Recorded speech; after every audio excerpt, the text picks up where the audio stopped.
നമസ്കാരം, എൻ്റെ പേര് അനീഷ്. കളരി സ്റ്റഡീസിലേക്ക് വീണ്ടും സ്വാഗതം. കടാരയുടെ ചരിത്രം എന്ന വീഡിയോ സീരീസിൻ്റെ 3-ാം ഭാഗമാണിത്. കഴിഞ്ഞ വീഡിയോയിൽ വിജയനഗര കടാരയെക്കുറിച്ചാണ് ഞാൻ നിങ്ങളോട് സംസാരിച്ചത്. കഴിഞ്ഞ വീഡിയോയിൽ ഞാൻ സൂചിപ്പിച്ചു, വിജയനഗര കാലഘട്ടത്തിന് ശേഷം അത്തരത്തിലുള്ള കടാരകൾക്ക് പിന്നെ അധികം പ്രചാരമുണ്ടായില്ല. അത് പിന്നെ പല രൂപത്തിലേക്കും ഇവോൾവ് ആയി പോവുകയാണ് ഉണ്ടായത്. അതിലൊരു വലിയൊരു എക്സാമ്പിളാണ് തഞ്ചാവൂർ കടാര. വിജയനഗര സാമ്രാജ്യത്തിന് പതനത്തിന് ശേഷം തഞ്ചാവൂരിലെ നായക്കന്മാർ സ്വതന്ത്ര രാജ്യമായി മാറുകയാണ് ഉണ്ടായത്. വിജയനഗര കാലഘട്ടത്തിൽ ഉണ്ടായിരുന്ന കടാരകൾ പോലും നമുക്ക് ഇന്ന് ലഭിച്ചത് തഞ്ചാവൂരിലെ ആയുധപ്പുരയിൽ നിന്നാണ്. വിജയനഗര നായക്കന്മാരുടെ ഭരണത്തിൻ്റെ കീഴിലുണ്ടായിരുന്ന തഞ്ചാവൂർ പിന്നീട് മറാഠികളുടെ ഭരണത്തിലാവുകയാണ് ഉണ്ടായത്. തഞ്ചാവൂരിലെ നായക്കന്മാരുടെ ഭരണകാലത്തിൽ തന്നെ ഈ കടാരകളിൽ വളരെയധികം വ്യത്യാസങ്ങൾ വരാൻ തുടങ്ങി. പ്രധാനമായിട്ടുള്ള വ്യത്യാസം എന്ന് പറഞ്ഞാൽ ഇതിൻ്റെ ബ്ലേഡിലാണ്. കഴിഞ്ഞ വീഡിയോയിൽ നിങ്ങൾ കണ്ടു വിജയനഗര കടാരയുടെ പ്രത്യേകതകൾ. കൈമറയും വളരെ നീതി കൂടിയതും നല്ല നീളമുള്ള ബ്ലേഡാണ് ആ കടാരയ്ക്കുണ്ടായിരുന്നത്. തഞ്ചാവൂർ നായക്കന്മാരുടെ കാലഘട്ടത്തിൽ ഈ കടാരയുടെ രൂപത്തിൽ അല്പം വ്യത്യാസം വരാൻ തുടങ്ങി. കൈമറയിൽ വളരെ വെറൈറ്റിയോടുകൂടി ആർട്ട് വർക്കുകൾ നമുക്ക് കാണാൻ സാധിക്കുന്നതാണ്. അതുകൂടാതെ തഞ്ചാവൂർ കടാരകളുടെ ബ്ലേഡിൻ്റെ നീളമാണ്. അത് ഈ വീതി കുറഞ്ഞ് വളരെ നീളമുള്ള ബ്ലേഡുകളാണ് നമുക്ക് കാണാൻ സാധിക്കുന്നത്. നീളമുള്ള ഒരു ബ്ലേഡാണ് സാധാരണ കടാരകളിൽ കാണുന്നതെങ്കിലും ചില കടാരകളിൽ 2 ബ്ലേഡ് ഘടിപ്പിച്ച കടാരകളും നമുക്ക് കാണാൻ സാധിക്കുന്നതാണ്. അതുകൂടാതെ കടാരയുടെ പിടിയുടെ സൈഡിൽ കത്തിയോ 2 കത്തിയോ ഘടിപ്പിച്ച രീതിയിലുള്ള ഫ്യൂഷൻ കടാരകളും നമുക്ക് തഞ്ചാവൂർ ആയുധപ്പുരയിൽ നിന്ന് ലഭിക്കുകയുണ്ടായിട്ടുണ്ട്.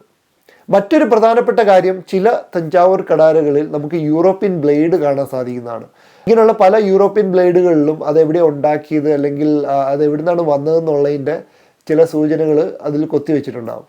അപ്പോൾ ഈ ബ്ലേഡുകൾ, യൂറോപ്യൻ ബ്ലേഡുകൾ എങ്ങനെയാണ് തഞ്ചാവൂർ കടാരയിൽ എത്തിയത് എന്നതിൻ്റെ രണ്ട് തിയറിയുണ്ട്.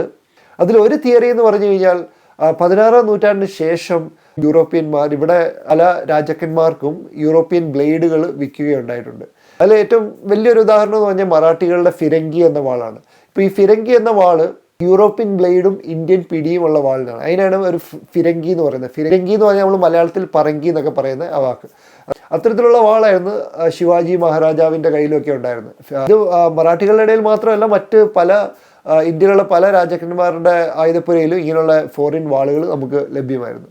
ഇതിനെപ്പറ്റി ഞാൻ എൻ്റെ കളരിപ്പയറ്റിലെ ചരിത്ര വാളുകളെക്കുറിച്ചുള്ള വീഡിയോയിൽ ഞാൻ പറയുകയുണ്ടായി. അന്ന് എനിക്ക് കിട്ടിയൊരു ഫീഡ്ബാക്ക് എന്ന് പറഞ്ഞാൽ, ഇന്ത്യയിൽ നമുക്കിവിടെ വളരെ ഫേമസ് ആയിട്ടുള്ള വുഡ്സ് സ്റ്റീൽ ഉണ്ടായിരുന്നു, അപ്പോൾ എന്തുകൊണ്ടാണ് പുറത്തുനിന്നുള്ള വാളുകൾ ഇന്ത്യൻ രാജാക്കന്മാർ ഇമ്പോർട്ട് ചെയ്തതെന്നൊക്കെയുള്ള ഒരു ചോദ്യം ഉണ്ടായിരുന്നു. അതിനെപ്പറ്റി ഞാൻ പഠിച്ചപ്പോൾ എനിക്ക് മനസ്സിലാക്കാൻ കഴിഞ്ഞെന്ന് പറഞ്ഞു കഴിഞ്ഞാൽ, ഈ കാലഘട്ടമൊക്കെ ആയപ്പോഴത്തേക്ക് നമുക്കിവിടെയുള്ള അതിനുള്ള പ്രൊഡക്ഷനൊക്കെ നിൽക്കുകയും വിദേശത്തു നിന്ന് ഇമ്പോർട്ട് ചെയ്യുന്നത് വളരെ ചീപ്പും തരക്കേടില്ലാത്ത ക്വാളിറ്റിയൊക്കെ ആയതുകൊണ്ടായിരിക്കാം പല രാജാക്കന്മാരും വിദേശ ബ്ലേഡുകൾ ഇന്ത്യൻ വാളുണ്ടാക്കാൻ വേണ്ടി ഇറക്കുമതി ചെയ്തതെന്നുള്ള ഒരു തിയറിയാണ് കണ്ടെത്താൻ കഴിഞ്ഞത്. വിജയനഗര ഭരണകാലത്തെല്ലാം തന്നെ യൂറോപ്യന്മാർ വിജയനഗര സാമ്രാജ്യത്തിലെത്തുകയും അവിടെ കച്ചവടം ചെയ്യുന്നതിനെ പറ്റിയൊക്കെ നമുക്ക് ഒരുപാട് ഹിസ്റ്റോറിക് തെളിവുകളുണ്ട്. ഈവൻ ഹംപിയിലുള്ള വിത്താല ക്ഷേത്രത്തിലൊക്കെ യൂറോപ്യന്മാർ വിജയനഗര സൈനികരോടൊപ്പം യുദ്ധം ചെയ്യുന്ന സീനുകൾ വരെയുണ്ട്. അപ്പോൾ ഇങ്ങനെ ഈ കടാരയിൽ വന്ന ഈ യൂറോപ്യൻ ബ്ലേഡുകൾ ഒന്നെങ്കിൽ ഇങ്ങനെ വിദേശത്തുനിന്ന് ഇറക്കുമതി ചെയ്ത ബ്ലേഡുകളായിരിക്കാം. മറ്റൊരു തിയറി എന്ന് പറഞ്ഞാൽ, ഈ 17-ാം നൂറ്റാണ്ട് തുടക്കത്തിൽ ജാഫ്നയിലെ രാജാവും പോർച്ചുഗീസുമായിട്ടുള്ള യുദ്ധത്തിൽ ജാഫ്നയിൽ രാജാവിനെ സഹായിക്കാൻ വേണ്ടി തഞ്ചാവൂരിലെ രാജാവ് സൈന്യത്തെ അയച്ചുവെന്നും പോർച്ചുഗീസുകാരെ തോൽപ്പിച്ചുവെന്നും അവരുടെ ആയുധങ്ങൾ പിടിച്ചടക്കിയെന്നൊക്കെ സൂചിപ്പിക്കുന്ന കവിതകൾ തമിഴിലുണ്ട്. അപ്പോൾ അതാണ് മറ്റൊരു തിയറി ഉള്ളത്. ഇപ്പം ഒന്നെങ്കിൽ അത് ഇറക്കുമതി ചെയ്തായിരിക്കാം, അല്ലെങ്കിൽ പോർച്ചുഗീസുകാരുടെ യുദ്ധത്തിലൊക്കെ പിടിച്ചടക്കിയ വാളുകളൊക്കെ ആയിരുന്നിരിക്കാം. അപ്പോൾ ഈ കടാരയിൽ വന്ന ഒരു മാറ്റത്തെക്കുറിച്ച് ഈവൻ ശ്രീലങ്കയിലുള്ള ചില ചരിത്ര രേഖകളിൽ വരെ പറയുന്നുണ്ട്. അതായത് ആദ്യകാലങ്ങളിൽ നല്ല സ്ട്രോങ് ആയിട്ടുള്ള കൈമറയുള്ള സ്ട്രോങ് കടാരയായിരുന്നു കിട്ടിക്കൊണ്ടിരുന്നത്. ഇപ്പം വളരെ കട്ടി കുറഞ്ഞ കൂടുതൽ ആർട്ട് വർക്കുള്ള കൈമറയുള്ള കടാരയാണ് ഇന്ത്യയിൽ നിന്ന് വരുന്നതെന്നൊക്കെ പറയുന്ന ചില രേഖകൾ ശ്രീലങ്കയിൽ നിന്ന് ലഭിച്ചിട്ടുണ്ട്. പല രൂപത്തിലുള്ള കടാരകളിൽ ഈ തഞ്ചാവൂർ കടാരയും വിജയനഗര കടാരയും വളരെ വ്യത്യസ്തമായ ഒരു ക്യാരക്ടറുള്ള ഒരു കടാരകളാണ്. ഇന്ത്യയിൽ കാണുന്ന മറ്റ് കടാരകൾ, ഇപ്പോൾ ഡെക്കാനിലെ കടാരകളായാലും മറാഠികൾ ഉപയോഗിച്ച കടാരകൾ, രജപുത്രരുടെ കടാരകൾ, മുഗളന്മാരുടെ കടാര, ഇതിലെല്ലാം തന്നെ വളരെ സാമ്യമുള്ളതും അല്ലെങ്കിൽ ഒരേ രീതിയിലുള്ള കടാരകൾ തന്നെയാണ് പലരും ഉപയോഗിച്ചിരിക്കുന്നത്. എന്നിരുന്നാലും ചില രീതിയിലുള്ള വ്യത്യാസങ്ങൾ നമുക്ക് പലയിടത്തും കാണാൻ പറ്റുന്നതാണ്.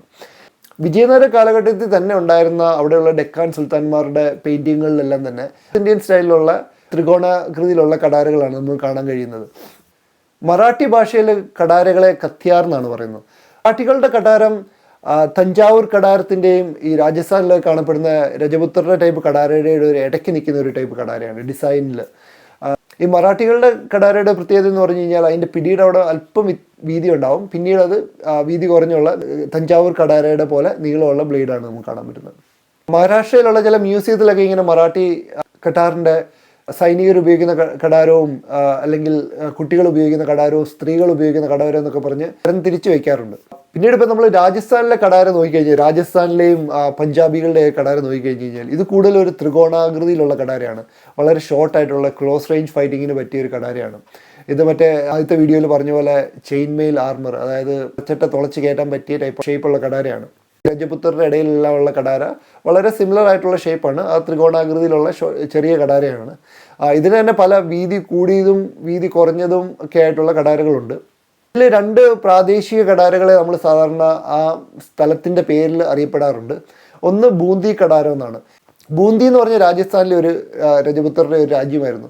അവർ കടാര എന്ന് പറഞ്ഞു കഴിഞ്ഞാൽ ഒരു വാളിനേക്കാളും കൂടുതൽ കടാരയെ സ്നേഹിക്കുകയും അവരുടെ ഒരു രാജകീയമായ ഒരു എംബ്ലം തന്നെയായിരുന്നു കടാര. അവരുടെ നാണയത്തിലും അവരുടെ രാജചിഹ്നത്തിലും. ബ്രിട്ടീഷ് ഭരണകാലത്തും മറ്റുമൊക്കെ ഈ ബൂന്തിയിലെ കടാര വളരെ ഫേമസ് ആയിരുന്നു. അപ്പം പല ബുക്കുകളിലും കടാരത്തിൻ്റെ ഒരു പര്യായമായിട്ട് ബൂന്തി കടാരം എന്നൊക്കെ പറയാറുണ്ടായിരുന്നു. ചിലരൊക്കെ അത് തെറ്റായിട്ട് ബൂന്തി എന്നാണ് കടാര ഉണ്ടായെന്നുള്ള രീതിയിൽ വരെ എഴുതിയിട്ടുണ്ട്. ഇതേമാതിരിയുള്ള മറ്റ് രാജസ്ഥാനിലെ കടാരകളും അല്ലെങ്കിൽ മുഗളന്മാരുടെ ഇടയിൽ ഉണ്ടായിരുന്ന കടാരകളൊക്കെ വെച്ച് നോക്കുമ്പോൾ എങ്ങനെയാണ് നമ്മൾ ബൂന്തിയിലെ കടാര തിരിച്ചറിയുന്നതെന്ന് വെച്ച് കഴിഞ്ഞാൽ അതിൻ്റെ പിടിയിൽ ഒരു 4 ഇതളുള്ള ഒരു പൂവിൻ്റെ ഒരു പടം കുത്തിവെച്ചിട്ടുണ്ട്. അപ്പോൾ അത് അവരുടെ ഒരു ട്രേഡ് മാർക്കായിരുന്നു. പിന്നെ ചില കടാരകളിൽ ബൂന്തിയിലെ രാജാക്കന്മാരുടെ പേരുകളും മറ്റുമൊക്കെ അതിൽ കാർവ് ചെയ്തിട്ടുണ്ട്. രാജസ്ഥാനിലെ മറ്റ് കടാരകളുടെ വളരെ സെയിം ആയിട്ടുള്ള ഷേപ്പും മറ്റുമൊക്കെയാണ്. പക്ഷേ ബൂന്തി എന്നുള്ള കടാരയ്ക്ക് ചിലപ്പം ക്വാളിറ്റിയിലും മറ്റും വളരെ ഉന്നത നിലവാരം ഉണ്ടായിരുന്നതുകൊണ്ടായിരിക്കാം ബൂന്തി കടാരത്തിന് അന്ന് വളരെ പ്രചാരമുണ്ടായിരുന്നത്. ഈ പ്രദേശത്ത് നിന്നും മറ്റൊരു തരത്തിലുള്ള കടാരയാണ് ഗർസോയി കടാര അല്ലെങ്കിൽ ഗർസോയി ജാംദാർ എന്നൊക്കെ പറയുന്നത്. ഈ ഒരു ടൈപ്പ് കടാരയെ പറ്റി പഴയ ചില ആയുധങ്ങളെ പറ്റിയുള്ള പുസ്തകങ്ങളിൽ ഗർസോയി കടാർ ഫ്രം കച്ചിൽ നിന്നുള്ള ഗർസോയി കടാർ എന്നൊക്കെ പറഞ്ഞുള്ള പരാമർശങ്ങളുണ്ട്.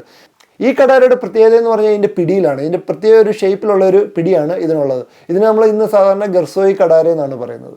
മറ്റൊരു ടൈപ്പ് കടാര എന്ന് പറഞ്ഞാൽ മുഗളന്മാരുടെ ഇടയിലുണ്ടായിരുന്ന കടാരയാണ്. അപ്പം മുഗൾ സാമ്രാജ്യം എന്ന് പറഞ്ഞൊരു വൻ സാമ്രാജ്യമായിരുന്നു. ഇപ്പം ഡെക്കാനും രാജ്പുട്ടാനും എല്ലാം ഉൾപ്പെട്ട ഒരു വൻ സാമ്രാജ്യം ആയതുകൊണ്ട് ഈ പ്രദേശങ്ങളിലുള്ള കടാരകളും മുഗളന്മാർ ഉപയോഗിച്ചിരുന്നു. എന്നാൽ മുഗളന്മാരിൽ മാത്രമായിട്ട് നമ്മൾ കാണുന്ന ചില കടാര ഷേപ്പുകളുണ്ട്. അത് അവരുടെ ചരിത്രവുമായി ബന്ധപ്പെട്ടാണ്. മുഗൾ വംശം എന്ന് പറഞ്ഞു കഴിഞ്ഞാൽ മംഗോളിയരുടെ ഒരു വംശപരമ്പരയിൽ പെട്ടവർ തന്നെയാണ്. അവർ സെൻട്രൽ ഏഷ്യയിൽ നിന്ന് ആദ്യം അഫ്ഗാനിസ്ഥാനിലൊക്കെ വന്നു, പിന്നീട് അവർ ഇന്ത്യയിലേക്ക് വന്നവരാണ്. അതുകൊണ്ടായിരിക്കാം ചില മുഗൾ കടാരകളിൽ ഇപ്പോൾ അഫ്ഗാനിസ്ഥാനിലും മറ്റുമൊക്കെ ഉപയോഗിക്കുന്ന ചില കത്തികളുടെ ആ സെയിം ടൈപ്പ് ബ്ലേഡ് കടാരയുടെ പിടിയുമായിട്ടുള്ള അങ്ങനെയുള്ള ആയുധങ്ങൾ കുറേ മുഗളന്മാരുടെ ഇടയിൽ ഉണ്ടായിട്ടുണ്ട്. മുഗൾ കാലഘട്ടത്തിൽ എഴുതപ്പെട്ട പല ചരിത്ര ഗ്രന്ഥങ്ങളിലും ഇപ്പം ബാബർനാമയിലൊക്കെ കടാരയെപ്പറ്റി പരാമർശമുണ്ട്. ഇപ്പം ഇന്ത്യൻ രാജാക്കന്മാർക്ക് കൊടുക്കേണ്ട സമ്മാനങ്ങളിൽ കടാരയെ ഉൾപ്പെടുത്തിയിരുന്നു. ആ ഗ്രന്ഥത്തിൽ പറയുന്ന കടാര നമ്മൾ ഉദ്ദേശിക്കുന്ന കടാരയാണോ സാധാരണ കത്തി പോലത്തെ കടാരയാണോ നമുക്കറിയില്ല. എന്നാൽ അക്ബറിൻ്റെ കാലത്ത് എഴുതിയ ഐനി അക്ബറിയിൽ ഇന്ത്യയിൽ നിലവിലുണ്ടായിരുന്ന പല ആയുധങ്ങളെ പറ്റിയും പരാമർശിക്കുന്നുണ്ട്. അതിൽ 3 തരം കടാരകളെ പറ്റി പറയുന്നുണ്ട്. ഈ കടാരകളെ അത് ഈ ജാംദാർ എന്നാണ് പറയുന്നത്. പിന്നെ ആ ലിസ്റ്റിൽ കടാര എന്ന് പറഞ്ഞ് കാണിക്കുന്നത് സാധാരണ കത്തിയാണ്. വളഞ്ഞ ഒരു കടാരയുണ്ട്, 2 ബ്ലേഡുള്ള കടാരയുണ്ട്, 3 ബ്ലേഡുള്ള കടാരയുണ്ട്. ഇതിൻ്റെ പേരുകളെല്ലാം തന്നെ ഇന്ത്യൻ പേർഷ്യൻ മിക്സ് ചെയ്തുള്ള ഓരോ പേരുകളാണ്. ഇതിൽ ഞാനിപ്പം പറഞ്ഞു ജാംദാർ എന്നുള്ള വാക്ക്. അപ്പോൾ ഈ ജാംദാർ എന്നുള്ള വാക്കാണ് കടാരയ്ക്ക് നോർത്ത് ഇന്ത്യയിൽ പര്യായമായിട്ട് ഉപയോഗിച്ചുകൊണ്ടിരുന്നത്. ആയുധങ്ങളെപ്പറ്റി പഠിച്ചിട്ടുള്ള ഇന്ത്യൻ ചരിത്രകാരനായ GN പന്തൊക്കെ പറഞ്ഞത് കടാരയുടെ ആക്ച്വൽ പേര് ജാംദാർ ആയിരുന്നു, പിന്നീടാണ് കടാരയായി മാറിയെന്നൊക്കെയാണ്. പക്ഷേ പിന്നീട് വന്ന പല ചരിത്രകാരന്മാരും റിസർച്ചേഴ്സും അത് തിരുത്തുകയുണ്ടായി. കാരണം കടാര എന്ന വാക്ക് ജാംദാറിന് മുമ്പ് തന്നെ ഉപയോഗിച്ചിരുന്നു എന്ന കാര്യം. ജാംദാർ എന്ന് പറഞ്ഞു കഴിഞ്ഞാൽ യമൻ്റെ പല്ല് അല്ലെങ്കിൽ മരണത്തിൻ്റെ പല്ല് എന്ന അർത്ഥമാണ് വരുന്നത്. ഹിന്ദിയിൽ യായും ജായും മാറി മാറി ഉപയോഗിക്കാറുണ്ട്. നമ്മുടെ ഇപ്പം നദിയുടെ യമുന ജമുന എന്നൊക്കെ പറയാറുണ്ട്. അതുപോലെ യമൻ്റെ പല്ല് യമൻ്റെ നഖം എന്ന മരണത്തിൻ്റെ പല്ല് മരണത്തിൻ്റെ നഖം എന്നൊക്കെയുള്ള അർത്ഥത്തിലാണ് ജാംദാർ എന്ന് പറയുന്നത്. പക്ഷേ ഈ ജാംദാർ എന്നുള്ള വാക്ക് കടാരയ്ക്ക് മാത്രമല്ല പല ആയുധങ്ങൾക്കും ഈ വാക്ക് ഉപയോഗിക്കാറുണ്ടായിരുന്നു. ഈ നേപ്പാളികളുടെ കോറ എന്ന് പറഞ്ഞൊരു വാള് പഞ്ചാബിയിൽ ഗഡ്കയിൽ ഇന്നും ജാംദാർ എന്നാണ് അവർ പറയുന്നത്. എന്നിരുന്നാലും ഇപ്പം മറാഠികളുടെ ഇടയിലും രജപുത്രരുടെ ഇടയിലും മുഗളന്മാരുടെ ഇടയിലും എല്ലാം തന്നെ കടാരയ്ക്ക് ജാംദാറും കടാരയും മാറി മാറി അവർ ഉപയോഗിച്ചിരുന്നതായിട്ട് കാണാം. മുഗളന്മാരിൽ നിന്ന് കണ്ടെടുത്തതിൽ വളരെ വ്യത്യസ്തമായ ഡിസൈനോട് കൂടിയും പല ഷേപ്പുള്ള ബ്ലേഡുള്ള കടാരുകളും കണ്ടെത്തിയിട്ടുണ്ട്. ഈ കടാരയെക്കുറിച്ച് പഠിച്ചവരെല്ലാം തന്നെ മനസ്സിലാക്കിയ ഒരു കാര്യം എന്ന് പറഞ്ഞു കഴിഞ്ഞാൽ ഒരു ആക്ച്വൽ ഫൈറ്റിംഗ് ആയുധം എന്ന രീതിയിൽ നിന്ന് കൂടുതൽ ഒരു പ്രസ്റ്റീജിന് വേണ്ടി ഉപയോഗിക്കുന്ന ആയുധം അല്ലെങ്കിൽ ഒരു റോയൽറ്റിയുടെ ഒരു സിമ്പിളായിട്ടൊക്കെ കടാരം മാറുകയുണ്ടായി. അപ്പോൾ പിന്നീടുണ്ടായ പല കടാരകളും ശരിക്കും ആക്ച്വൽ ഫൈറ്റിങ്ങിന് ഒരിക്കലും ഉപയോഗിക്കാൻ മേലാത്ത കടാരുകളായിരുന്നു. അതിൽ കൂടുതൽ ആർട്ട് വർക്കും അല്ലെങ്കിൽ വളരെ ഇന്നൊവേറ്റീവായിട്ടുള്ള ക്രിയേറ്റീവായിട്ടുള്ള കുറേ കടാരുകൾ ഉണ്ടായിട്ടുണ്ടായിരുന്നു. രണ്ട് സൈഡിലും തോക്ക് ഘടിപ്പിച്ച കടാരുകളെ, പിന്നീട് ഒരു ലിവർ വലിച്ചു കഴിഞ്ഞാൽ 3ആയിട്ട് സ്പ്ലിറ്റ് ചെയ്യുന്ന കടാരകളെ.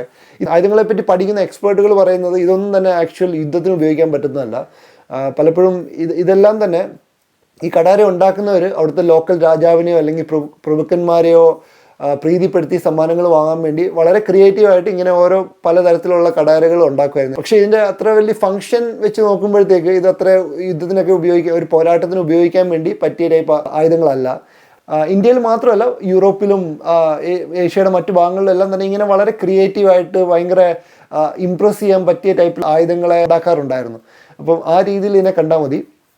അടുത്ത വീഡിയോയിൽ ഇന്ത്യയിലുള്ള മാർഷൽ ആർട്സ്, ഇന്ത്യയിലെ പരമ്പരാഗത ആയോധന കലകൾ, കേരളത്തിൽ കളരിപ്പയറ്റ്, പഞ്ചാബികളുടെ ഗട്ക, രജപുത്രരുടെ മാർഷൽ ആർട്ട്, ഇതിലെല്ലാം തന്നെ ഇന്ന് എങ്ങനെയാണ് കടാര ഉപയോഗിക്കുന്നതിനെ കുറിച്ചാണ് അടുത്ത വീഡിയോ. അതോടുകൂടി ഈ കടാരകളുടെ ചരിത്രം എന്ന സീരീസ് തീരുകയാണ്.